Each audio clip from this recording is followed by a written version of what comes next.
Segunda parte. A carne. 1. A carne é a salvação. A palavra carne é basar em hebreu e sarx em grego. É usada com frequência na Bíblia e de diversas maneiras. O sentido mais significativo, observado e esclarecido nos escritos do Paulo, faz referência à pessoa não regenerada. Falando de seu velho, diz em Romanos 7, sou carnal. v 14. Não simplesmente é carnal sua natureza ou uma determinada parte de seu ser. Todo, o ser de Paulo, é carnal. Reforça este pensamento no versículo 18 ao afirmar, dentro de mim, quer dizer, em minha carne. Se deduz claramente que carne, na Bíblia, assinala tudo o que é uma pessoa não regenerada. Em relação a este uso de carne, temos que recordar que no princípio o homem foi feito espírito, alma e corpo. Como é a sede da personalidade e da consciência do homem, a alma está relacionada com o mundo espiritual por meio do espírito do homem. A alma deve decidir se tem que obedecer ao espírito, e por conseguinte estar unida a Deus e à sua vontade, ou se tem que ceder diante do corpo e de todas as tentações do mundo material. Na queda do homem, a alma se opôs à autoridade do espírito e ficou escravizada ao corpo e suas paixões. Deste modo o homem se converteu em um homem carnal, não em um homem espiritual. O espírito do homem foi despojado de sua nobre posição e foi rebaixado a de um prisioneiro.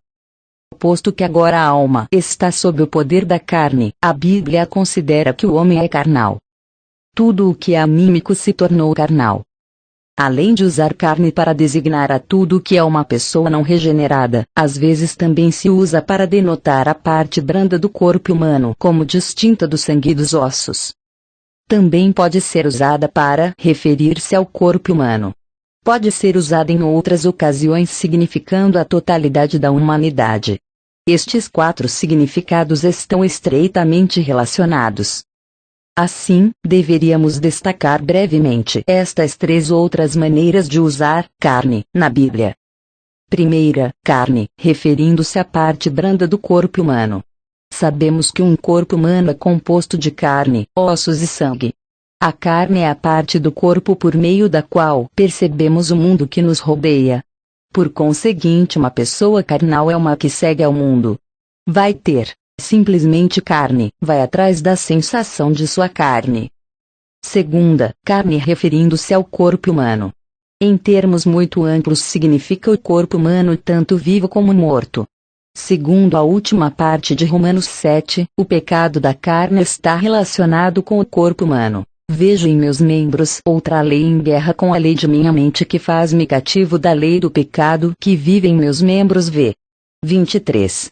Em seguida, apóstolo continua no capítulo 8 explicando que se queremos vencer a carne devemos dar morte às ações do corpo por meio do espírito. V. 13. Por isso a Bíblia usa a palavra sarx para indicar não só a carne psíquica, mas também a carne física. Terceira, carne, referindo-se à totalidade da humanidade. Todos os homens deste mundo são nascidos da carne, e em consequência todos são carnais. Sem nenhuma exceção, a Bíblia considera todos os homens carne. Todo homem é controlado pela composição da alma e do corpo que chamamos carne, e vai atrás dos pecados de seu corpo e de sua alma. Por isso sempre que a Bíblia fala de todos os homens, sua frase característica é toda carne. Em consequência, basar ou sarx se referem aos seres humanos em sua totalidade. Como o homem se torna carne? O que nasce da carne é carne. Assim o afirmou Jesus a Nicodemos faz muito tempo. João 3:6. Há 3 perguntas que ficam respondidas com esta concisa afirmação. 1. O que é a carne? 2. Como o homem se torna carne? E 3. Qual é sua categoria ou natureza? 1. O que é a carne? O que nasce da carne é carne. O que nasce da carne? O homem. Por conseguinte o homem é carne, e tudo que o homem herda de seus pais pertence à carne.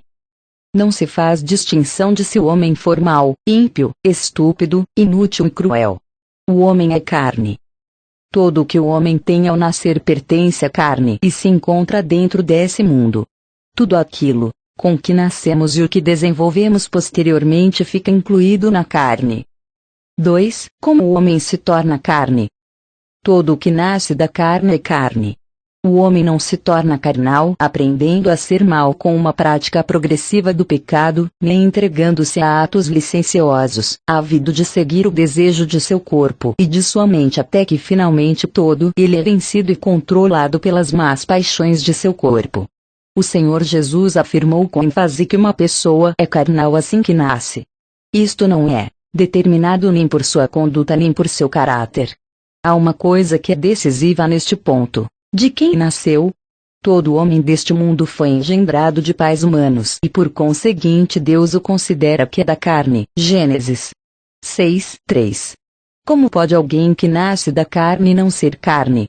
Segundo a palavra de nosso Senhor, um homem é carne porque nasce do sangue, da vontade da carne e da vontade do homem. João 1:13, e não pela maneira que viva ele ou seus pais.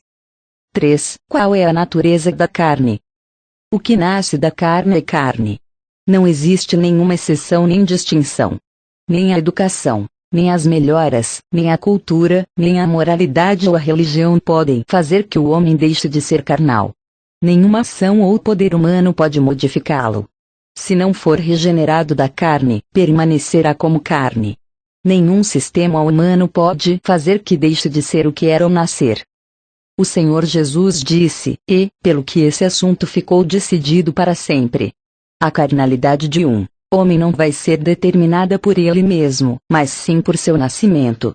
Se nascer da carne, todos os planos para sua transformação serão infrutíferos. Não importa como mude externamente, seja através de uma mudança diária ou de mudanças bruscas, o homem continua sendo carne tão firmemente como sempre.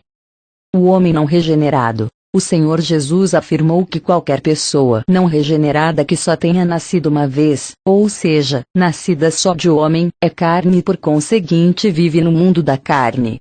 Quando não éramos ainda regenerados, vivíamos nas paixões de nossa carne, seguindo os desejos do corpo e da mente, e fomos por natureza filhos da ira, como o resto da humanidade, porque não são os filhos da carne que são filhos de Deus. Efésios 2:3. Romanos 9:8. Um homem cuja alma pode ceder às paixões do corpo e cometer muitos pecados indescritíveis pode estar tão morto para Deus. Efésios 2:1. Mortos nos vossos delitos e na incircuncisão da vossa carne centímetros. 2:13, que pode não ter consciência de sua pecaminosidade. Ao contrário, pode inclusive estar orgulhoso, considerando-se melhor que outros. Falando francamente, enquanto vivíamos na carne, nossas paixões pecaminosas, despertadas pela lei, trabalhavam em nossos membros para gerar fruto para a morte pela simples razão de que fomos carnais, ligados ao pecado. Por isso com nossa carne, servíamos à lei do pecado. Romanos 7:5, 14, 25. Embora a carne seja extremamente forte, pecando e seguindo o desejo egoísta, é extremamente fraca em relação à vontade de Deus. O homem não regenerado é incapaz de cumprir a vontade de Deus, sendo debilitado pela carne. E a carne é hostil a Deus, não é sujeita à lei de Deus, nem em verdade o pode ser. Romanos 8:3, 7. Entretanto, isto não quer dizer que a carne é alheia por completo às coisas de Deus. Ocasionalmente os carnais fazem todo o esforço possível para observar a lei. Além disso, a Bíblia nunca fala dos carnais como sinônimos de infratores da lei. Simplesmente determina que, pelas obras da lei, nenhuma carne será justificada. Gálatas 2:16. É óbvio que para os carnais o não observar a lei não é nada insólito. Simplesmente prova que são da carne. Mas agora que Deus decretou que o homem não será justificado pelas obras da lei, mas sim pela fé no Senhor Jesus, Romanos 13:28, os que tentam seguir a lei só revelam sua desobediência a Deus, procurando estabelecer sua própria justiça em lugar da justiça de Deus, Romanos 10:3. Além disso, isto revela que pertencem à carne. Para resumir, os que estão na carne não podem agradar a Deus. Romanos 8:8, e este, não podem, selo destino dos carnais. Deus considera a carne totalmente corrompida. Está tão estreitamente ligada com as paixões, que a Bíblia frequentemente se refere às paixões da carne 2:18. Embora seu poder seja grande, mesmo assim Deus não pode transformar a natureza da carne em algo que lhe agrade. O próprio Deus afirma: meu espírito não permanecerá para sempre no homem, porquanto ele é carne. Gênesis 6:3. A corrupção da carne é tal que inclusive o Espírito Santo de Deus não pode, por muito que lute contra a carne, conseguir que deixe de ser carnal. O que nasce da carne é carne. Desgraçadamente, homem não compreende a palavra de Deus e por isso tenta continuamente melhorar e reformar sua carne. Entretanto, a palavra de Deus permanece para sempre. Por causa da tremenda corrupção da carne, Deus adverte seus santos que odeiem, inclusive a túnica manchada pela carne. Judas 23. Como Deus sabe avaliar a autêntica condição da carne, declara que é imutável. Qualquer pessoa que tenta melhorá-la com atos de humilhação pessoal ou tratamento severo ao corpo fracassará por completo. Deus reconhece a impossibilidade de que a carne seja trocada ou melhorada. Por isso, ao salvar ao mundo não tenta modificar a carne do homem. Em lugar disso dá ao homem uma vida nova para ajudá-lo a dar morte à carne. A carne tem que morrer. Esta é a salvação. A salvação de Deus. O apóstolo afirma que Deus tem feito o que a lei, debilitada pela carne, não podia fazer, enviando o seu próprio Filho na semelhança da carne de pecado, e no concernente ao pecado, condenou o pecado na carne. Romanos 8:3. Isto revela a situação real da classe moral de quão carnais sejam, possivelmente estão muito resolvidos a observar a lei. É verdade que podem estar observando alguns de seus pontos. No entanto, debilitados pela carne, não podem observar toda a lei porque a lei deixa muito claro que, o que fizer estas coisas, por elas viverá. Gálatas 13:12 mencionando Levíticos 18:5, ou se não será condenado à perdição. Alguém pode perguntar, quanto da lei tem que se observar? Toda a lei, porque o que observa toda a lei, mas fala em um ponto, faz-se culpado de toda. Tiago 2:10. Porque nenhum ser humano será justificado a seus olhos pelas obras da lei, posto que da lei vem o conhecimento do pecado. Romanos 13:20. Quanto mais se deseja observar a lei, mais se descobre quão pecador é e quão impossível é observá-la. A reação de Deus à pecaminosidade de todos os homens é ocupar-se ele mesmo da tarefa da salvação. Seu método é enviar a seu próprio Filho à semelhança da carne pecaminosa. Seu Filho é, sem pecado, por isso é o único qualificado para nos salvar. A expressão, a semelhança da carne pecaminosa, descreve sua encarnação, como toma um corpo humano e se une com a humanidade. O único Filho de Deus é mencionado em outro ponto como o Verbo que se fez carne. João 1:14. Sua vinda à semelhança da carne pecaminosa se fez carne. Desse versículo. Por isso nosso versículo, em Romanos 8:3, nos explica também de que maneira a palavra se fez carne. A ênfase, aqui, é que ele é o Filho de Deus, e portanto é sem pecado. Inclusive quando vem na carne, o Filho de Deus não se faz carne pecaminosa. Só vem a semelhança da carne pecaminosa. Enquanto viveu na carne, permaneceu como Filho de Deus e sem pecado. Entretanto, como possui a semelhança da carne pecaminosa, está estreitamente unido aos pecadores do mundo que vivem na carne. Então qual é o propósito de sua encarnação? A explicação que nos dá a Bíblia é o sacrifício pelos pecados. Atos 10:12, e esta é a obra da cruz. O Filho de Deus tem que expiar nossos pecados. Todos os carnais pecam contra a lei, não podem estabelecer a justiça de Deus e estão condenados à perdição e ao castigo.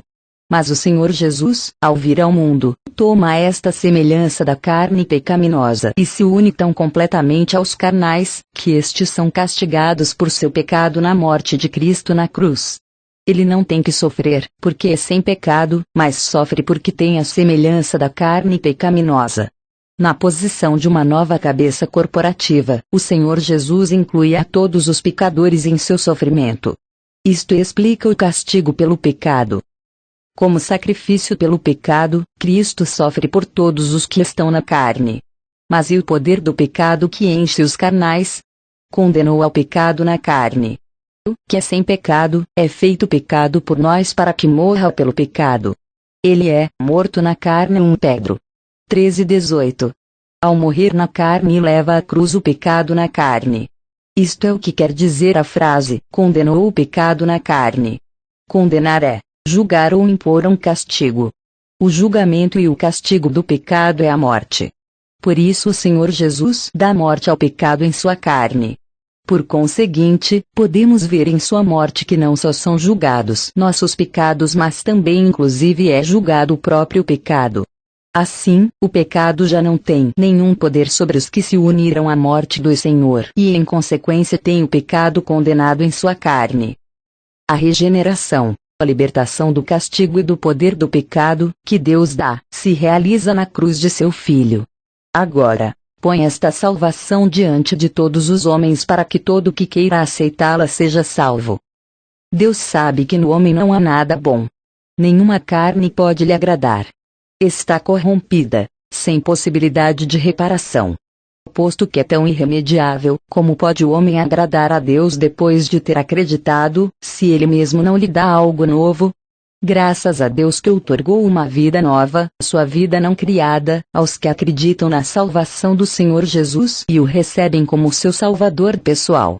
Isto se chama regeneração, ou novo nascimento. Embora Deus não possa modificar nossa carne, nos dá a sua vida.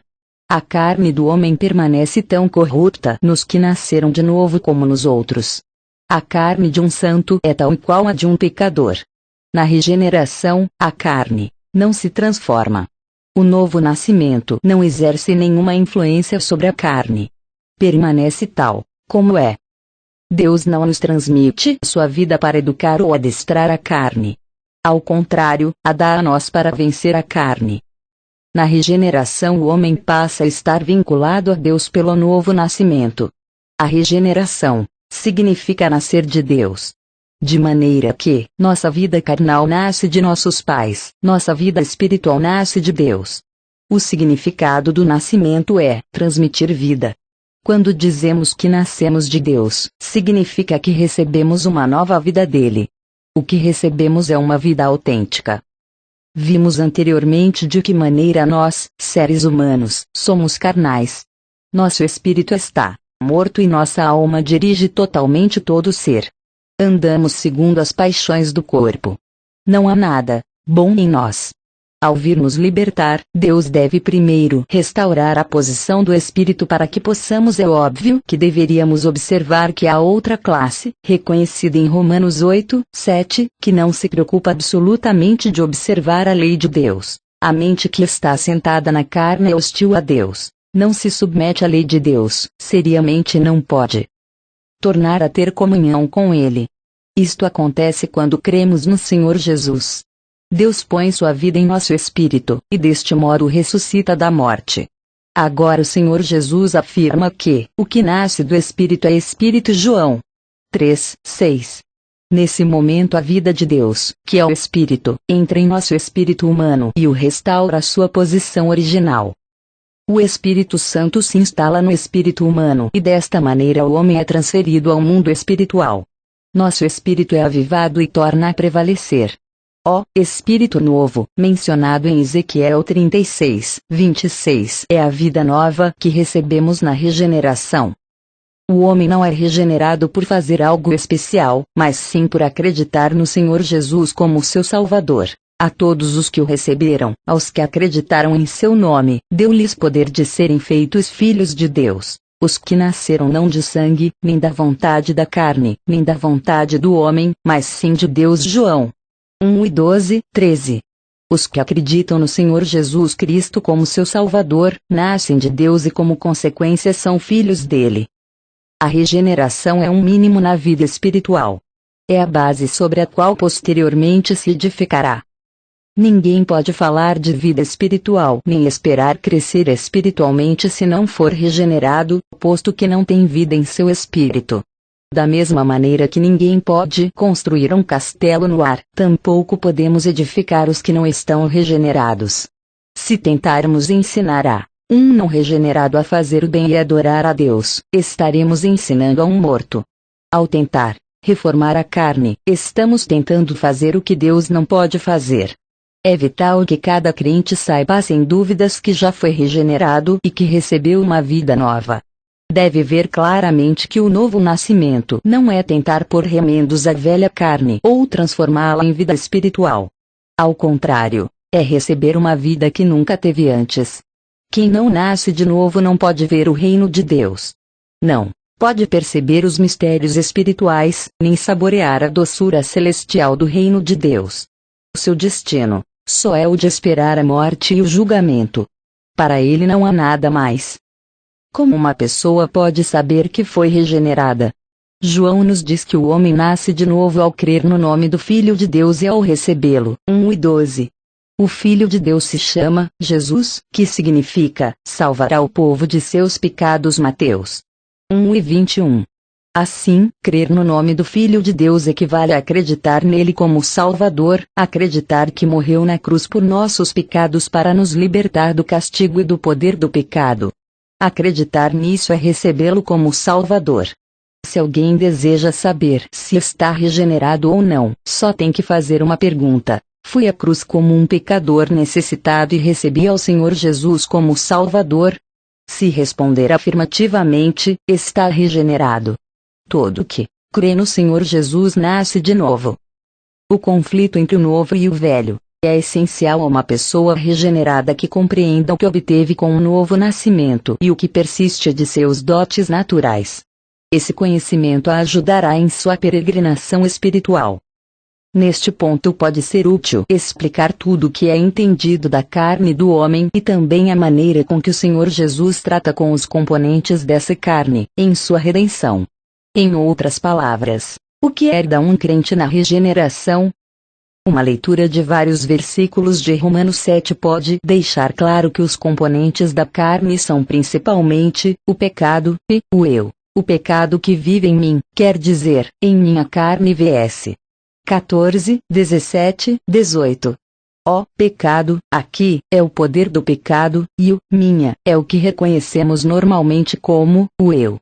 Se um crente quer compreender a vida espiritual, não deve estar desorientado a respeito destes dois elementos da carne. Sabemos que o Senhor Jesus tratou com o pecado de nossa carne em sua cruz. E a palavra nós informa que nosso velho eu foi crucificado com ele. Romanos 6:6. Em nenhuma parte da Bíblia nos diz que temos que ser crucificados, posto que isto Cristo já o sofreu de uma maneira perfeita. Em relação ao assunto do pecado, ao homem não se exige que faça nada. Só tem que considerar isto como um fato consumado, Romanos 6:11, e colherá a eficácia da morte de Jesus sendo totalmente libertado do poder do pecado, Romanos 6:14.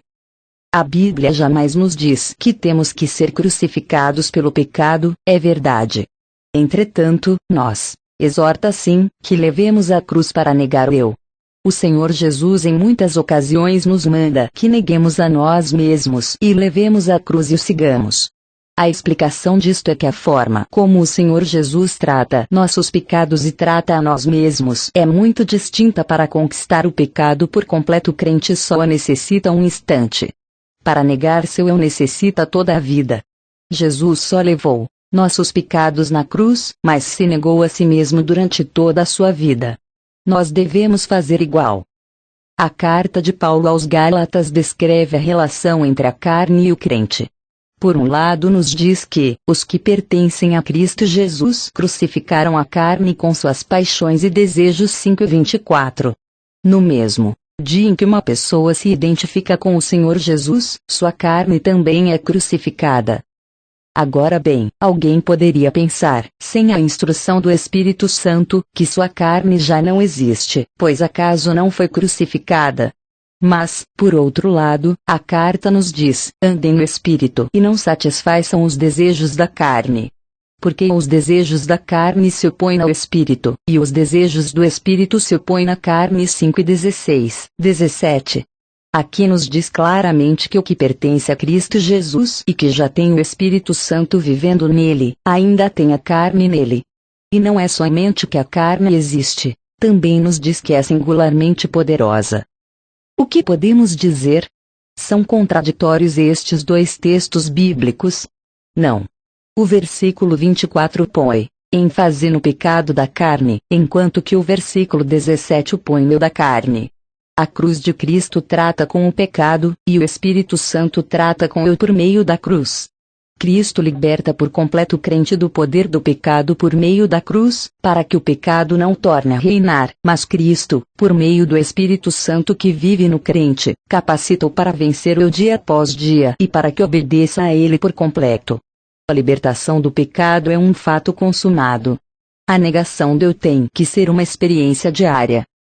Se um crente pudesse compreender toda a transcendência da cruz ao nascer de novo, se livraria totalmente do pecado e teria uma vida nova.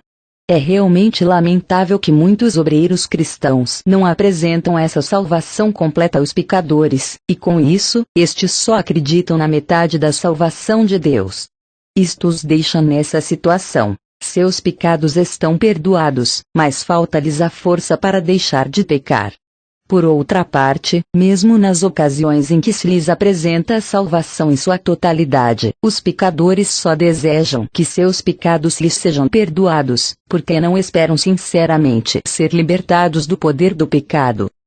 Se uma pessoa crê e recebe uma salvação plena desde o começo, terá menos fracassos lutando com o pecado e mais êxito lutando com o eu. É raro encontrar esse tipo de crentes. A maioria só tem a metade de sua salvação. Por isso a maioria de seus conflitos são com o pecado. E alguns nem sequer sabem o que é o eu. Quanto a isto, a condição pessoal do crente até usa uma parte antes da regeneração. Muitos tendem a fazer o bem inclusive antes de acreditar. É óbvio que não possuem o poder para fazer o bem nem tampouco podem ser bons. Mas sua consciência parece estar relativamente iluminada, embora sua força para fazer o bem seja débil. Tem o que se costuma chamar de conflito entre a razão e as paixões. Quando se inteiram da salvação completa de Deus, aceitam ofegantes a graça para a libertação do pecado no mesmo momento em que recebem a graça para o perdão do pecado. Outros, entretanto, antes de acreditar, têm a consciência negra, pecam terrivelmente e jamais tentam fazer o bem. Ao conhecer a salvação completa de Deus, se agarram à graça do perdão e descuidam, não rejeitam, a graça para a libertação do pecado. No futuro enfrentarão muitas lutas com o pecado da carne. E por que será assim? Porque um homem assim nascido de novo possui uma vida nova que lhe exige que vença o domínio da carne e obedeça a ela em seu lugar. A vida de Deus é absoluta. Tem que obter o domínio total sobre o homem. Assim que esta vida entra no espírito humano exige do homem que abandone seu antigo amo, o pecado, e se submeta por completo ao Espírito Santo. Mesmo assim, o pecado está muito enraizado neste homem em particular. Embora sua vontade seja renovada em parte através da vida regenerada, ainda está apegado ao pecado e ao eu. Em muitas ocasiões se inclina ao pecado. Inevitavelmente surgirá um grande conflito entre a vida nova e a carne. Posto que são muitíssimas as pessoas que se encontram nesta situação, lhes prestaremos uma atenção especial.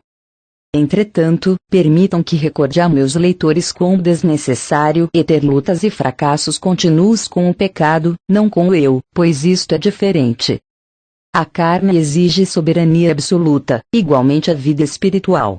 A carne deseja ter o homem sujeito para sempre a ela mesma, enquanto que a vida espiritual quer ter o homem completamente sujeito ao Espírito Santo. A carne e a vida espiritual diferem por completo. A natureza da carne é a do primeiro Adão, enquanto que a natureza da vida espiritual pertence ao último Adão. O mover da primeira é terrestre, mas o da segunda é celestial. A carne centra todas as coisas no eu, A vida espiritual centra tudo em Cristo. A carne deseja levar o homem ao pecado, mas a vida espiritual deseja levá-lo à justiça. Posto que estas duas são tão essencialmente opostas, como uma pessoa pode evitar se chocar continuamente com a carne?